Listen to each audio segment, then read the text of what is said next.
그들이 기도하여 이르되 무사람의 마음을 아시는 주여, 이 두 사람 중에 누가 주님께 택하신 바 되어 봉사와 및 사도의 직무를 대신할 자인지를 보이시옵소서.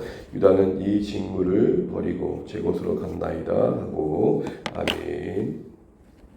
네, 오늘도 허락하신 날 감사합니다. 우리 함께 기도하면 고맙습니다. 로마에 받으십시오. 월요일 새벽입니다. 오늘 주님께서 주셨던 주일 말씀 다시 한번 묵상하고 또 한 주간 더 깊이 살아내면 좋겠습니다. 어제 우리는 이제 베드로의 제안을 따라서 공동체가 사도의 그 직무를 감당할 사람을 세우는 그 과정을 봤습니다.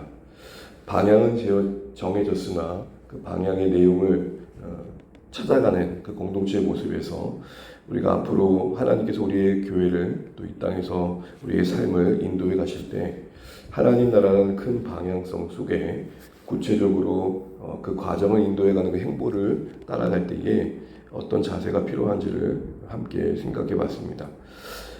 특별히 이 가룟 유다의 그 빈 자리를 결혼을 채울 보선의 그 가정에 세워진 그 사람이 어떤 가정을 통해 세워진지를 볼 때 먼저 상식적이고 합리적인 교회의 판단 시스템을 보게 됩니다.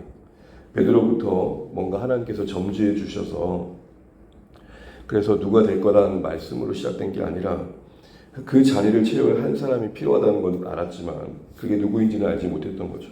상식적으로 사도라면 예수님의 부활에 대해 증인이 되어야 될 텐데 그러기에 그 부활의 증인으로서 예수님을 잘 알아야 되는 건 기본이었고, 또한 그 부활을 증언하는 성도들과 함께 할 줄도 아는 사람이어야 했기에 당연히 그 두 가지의 큰 자격을 제시했던 거죠. 그래서 위로는 하나님과의 관계 속에서 또 옆으로는 성도와의 관계 속에서 검증된 준비된 사람이어야 됨을 제시합니다. 이 제시 가운데 공동체가 고민하면서 두 사람의 후보를 세웠었죠. 하나는 요셉이며 또 하나는 마띠아입니다. 그 과정 자체는 지극히 상식적이고 합리적이었습니다. 그 가정 속에 세워진 그 두 사람은 둘 다 어떤 조건과 자격에 있어서는 누가 더 낫다 할 수 없을 만큼 그래도 공동체 안에서는 준비되어진 사람들로 세워졌던 것이죠. 그러나 소개되어진 그 두 사람 중에 요셉만큼은 조금 더 여러 이름으로 소개되어져 있고 먼저 언급되었던 것을 우리가 봤습니다. 결국 요셉은 공동체 안에서 그래도 좀 더 인지도가 있고 또 누군가 봐도 저 살아야 되면 좋겠다 정도의 생각을 가질 만한 사람이었음을 추정케 합니다. 한마디로 유력했던 사람인 거죠. 그러나 우리가 당연히 생각하는 것처럼 하나님 나라를 섬길 사람을 세운다는 건 우리 편에서 볼 때 어떤 인기 투표는 분명 아니기 때문에 하나님 인도하심을 받아갈 과정이 필요했습니다. 그래서 후보는 교회가 세웠지만 최종적인 결정에 대해선 하나님께 맡겨드리는 교회의 모습을 봤는데 그게 두 가지로 표현되었습니다. 하나는 기도하는 거였고 그리고 그 과정 속에 제비 뽑는 거였습니다. 어제도 말씀드렸던 것처럼 제비를 뽑는 것은 아직 계시가 완성되기 전, 또 교회가 태동하기 전 하나님께서 허락하신 그 뜻을 분별하는 방법 중에 하나였습니다. 그리고 그 과정 속에 단순히 제비를 뽑았다는 것만 있었던 게 아니라 기도하는 마음이 있었던 것이, 자세가 있었던 것이죠. 그때 그들의 기도는 하나님 이 선택 가운데 하나님의 인도하심이 있으면 좋겠습니다 라는 간절한 그 하나님의 개입과 간섭하심에 대한 소망이었고, 무엇보다도 모든 결정권은 하나님께 있습니다 라는 사실을 인정한 겸손함이었습니다. 오늘 우리의 기도는 그런 어떤 행위 이전에 기본적으로 자세여야 합니다. 아니, 우리의 태도가 기도입니다. 가난한 마음이 기도이고 정말로 하나님의 도우심이 없으면 안 된다는 간절함이 기도이고, 우리의 피조물됨을 피조된 존재됨을 인정하는 그 한계를 인정하는 게 기도입니다. 그러기에 기도는 행위 이전의 태도이며 자세입니다. 그런 모든 내용이 담겨있는 기도가 드려진 가운데 이제 마띠아가 뽑히는 의외의 결과를 경험하게 된 겁니다. 의외라 함은 기대했던 것과는 다르게 펼쳐졌다는 거죠. 그래서 우리는 더 모든 선택들 앞에 참 이게 좋다라고 할 수 있는 그 보여지는 것들 앞에 더 기도해야 됩니다. 어쩌면 모든 게 너무 잘 흘러가고 있는데 이 정도면 괜찮은데 라고 보여지는 것 앞에 더 기도하셔야 됩니다. 왜냐하면 어차피 우리는 결핍이 있거나 이거 조금 어렵겠는데 라는 상황 앞에서는 어떻게 보면 영적인 본능적으로라도 기도해야겠다는 생각을 합니다. 그러나 잘 될 때 충분한 조건이 갖췄다고 생각할 때는 그 보여주는 것 때문이라도 사실은 우리 마음 깊이 그렇게 간절함이 함께 일어나지 않을 수도 있습니다.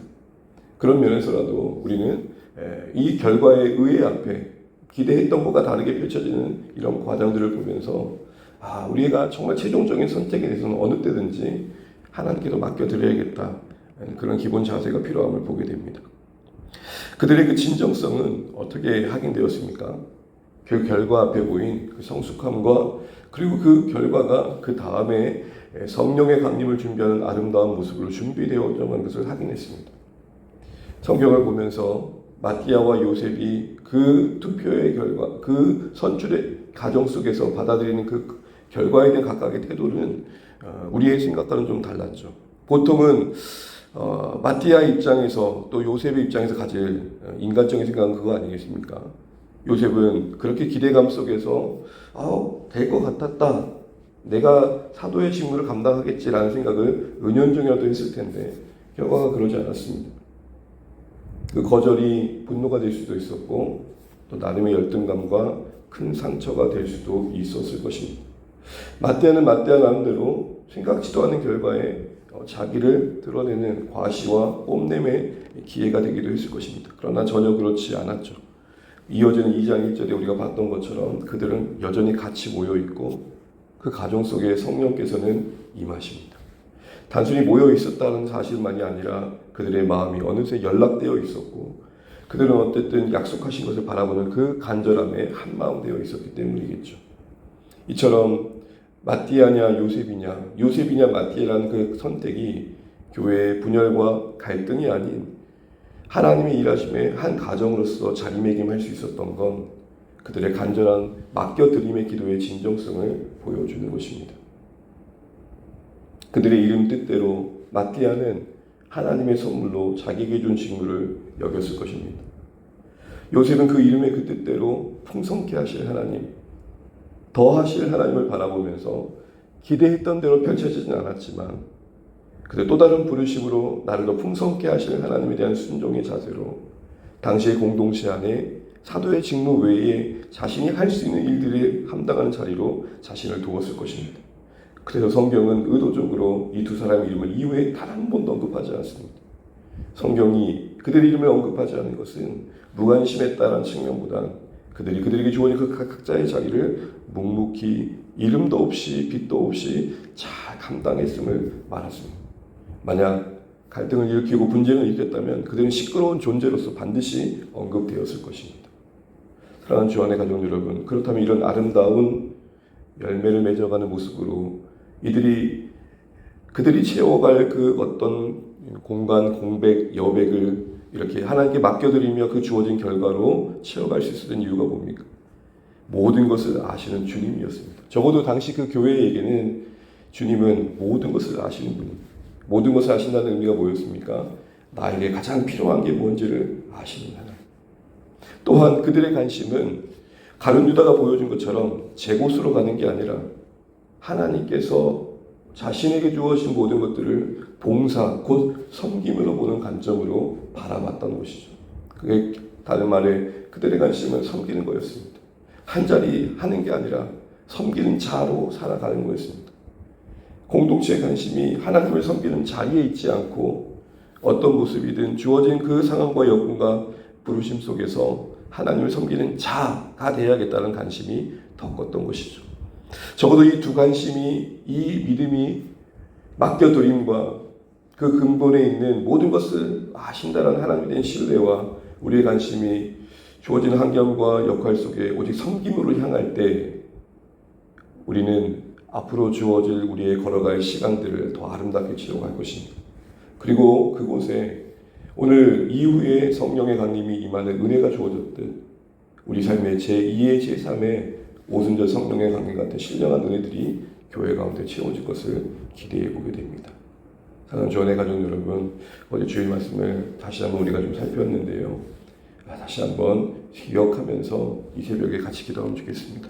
하나님, 주 안의 공동체에 모든 것을 아시는 주님에 대한 신뢰가 깊이 뿌리내리게 해 주십시오.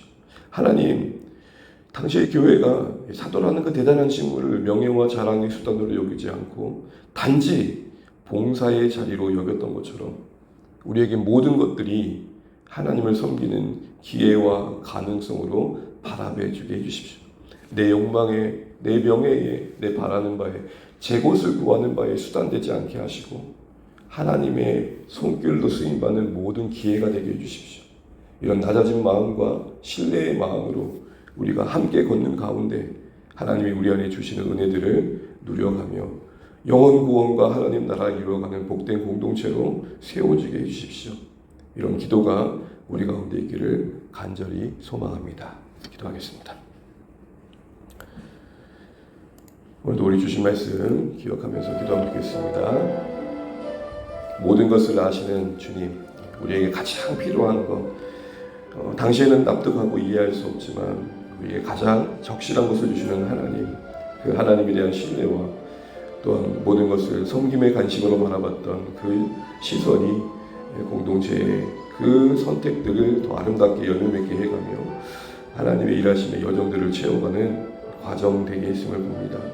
앞으로 주 안의 공동체가 이런 모습들로 세워져가면 좋겠습니다. 또한 공동체 안에 건강하게 일꾼들이 세워져가고 하나님 사람들이 세워져가는 역사들이 이어져가면 좋겠습니다. 우리 사도행전을 통해 보여주는 이 아름다운 모습들을 다시 한번 우리의 것으로 삼고 소망하면서 열매 좀 맺어가는 교회 될 수 있도록 기도해 주시면 좋겠습니다. 또 우리 각자의 기도 제목 가지시고 또 사랑하는 가족들, 자녀들, 또 우리 소원하는 바를 가지고 같이 기도하시다가 또 오늘도 주와 동행하시는 복된 한 날 되시면 좋겠습니다. 기도하겠습니다. 감사합니다.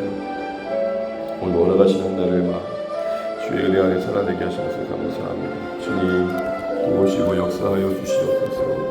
우리의 삶이 하나님의 은혜 안에 거하도록 도와주시고 하나님 무엇보다 우리가 주님의 은혜 안에 거할 수 있도록